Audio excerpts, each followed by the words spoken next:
હે friends, welcome to super સહેલિયા. આજે આપણે બનાવીશું એક મસ્ત આઈટમ.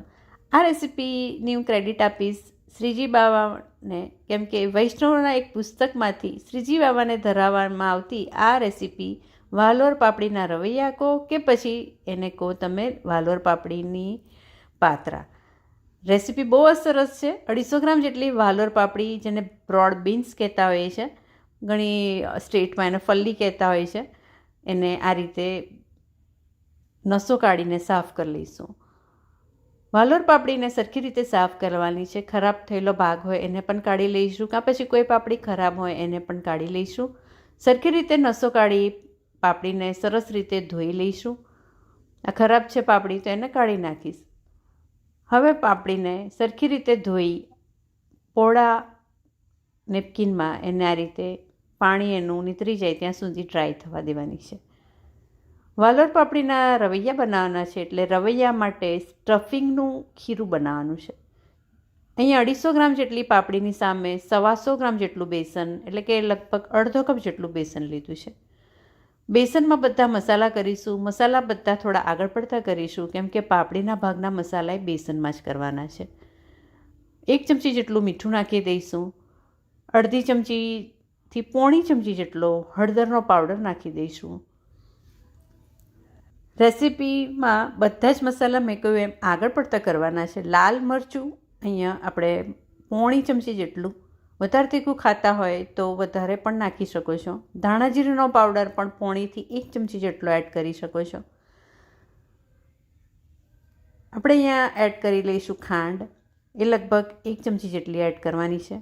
ખાંડ નાખીએ એટલે થોડી ખટાશ નાખવી પડશે, તો જ એનો પ્રોપર ટેસ્ટ આવશે.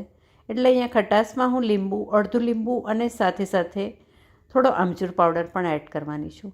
તમારી પાસે લીંબુ ના હોય તો ખાલી આમચૂર પાવડરની ખટાશ પણ એડ કરી શકો છો, કે પછી ખાલી લીંબુ પણ એડ કરી શકો છો.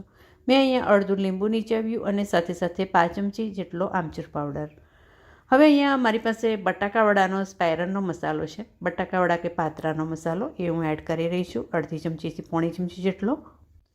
ફ્રેન્ડ્સ, તમારી પાસે આ મસાલો ન હોય તો તમે કોઈ બી ટાઈપનો ગરમ મસાલો એડ કરી શકો છો.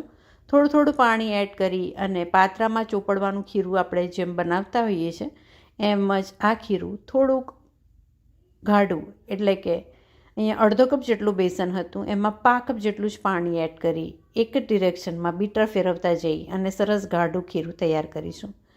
ખીરું આપણે જે પાપડી છે એમાં સ્ટફ કરવાના છે, એટલે ખીરું થોડું ગાઢું રાખવું પડશે. ખીરાની જે ફાઇનલ કન્સિસ્ટન્સી છે એ કંઈક આ રીતની હોવી જોઈએ. જોઈ શકો છો આ રીતે ઉપરથી નીચે નાખતા એ લચકાની જેમ પડે છે.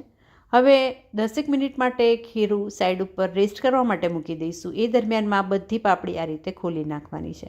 પ્રોસેસ થોડી લાંબી છે, પણ આ રીતે બનાવીને જો તમે વાલોર પાપડી ખાશો તો ઊંધિયાને પણ ભૂલી જશો.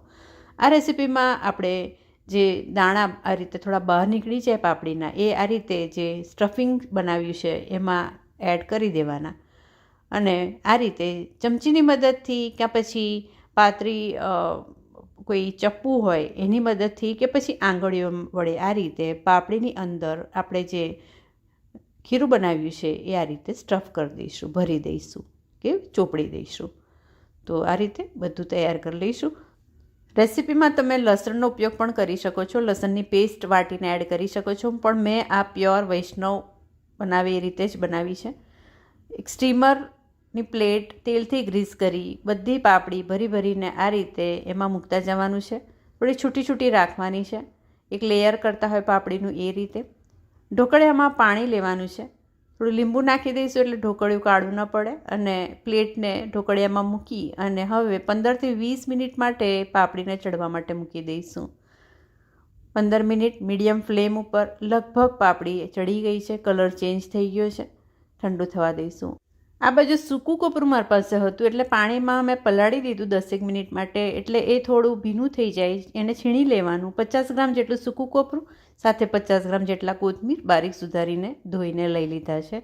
આ બાજુ પાપડી 20 મિનિટમાં સરસ રીતે ચડી ગઈ છે અને હવે એને વઘારી લેવાની છે. તો વઘાર માટે અહીંયા આપણે 1 થી 1.5 ચમચી તેલમાં અડધીથી પોણી ચમચી અજમો, હિંગ, 1.5 ચમચી જેટલા તલ થોડા આગળ પડતા સારા લાગે છે અને તલ સતળાય એટલે તરત જ પાપડી એડ કરી અને આ રીતે લઈને બધું મિક્સ કરી દઈશું. પાપડી તો સરસ રીતે ચડી જ ગઈ છે, બસ થોડો વઘાર કોટ થાય એટલી વાર માટે ગેસ ચાલુ રાખી ગેસ બંધ કરી ઉપર કોપરું અને ધાણાથી એને સજાવી દઈશું. બહુ જ સરસ આ શાક બને છે. ચોક્કસ આ રેસીપી ટ્રાય કરજો. એક ડ્રાય સબ્જી તરીકે તમે સર્વ કરી શકો છો. મેં ઉપર પીરસતી વખતે થોડું લાલ મરચું છાંટી અને પીરસ્યું હતું. બહુ જ ઓસમ ટેસ્ટી આ રેસીપી ટ્રાય કરવાનું ભૂલતા નહીં. શિયાળામાં ચોક્કસ બનાવજો. Thank you for watching.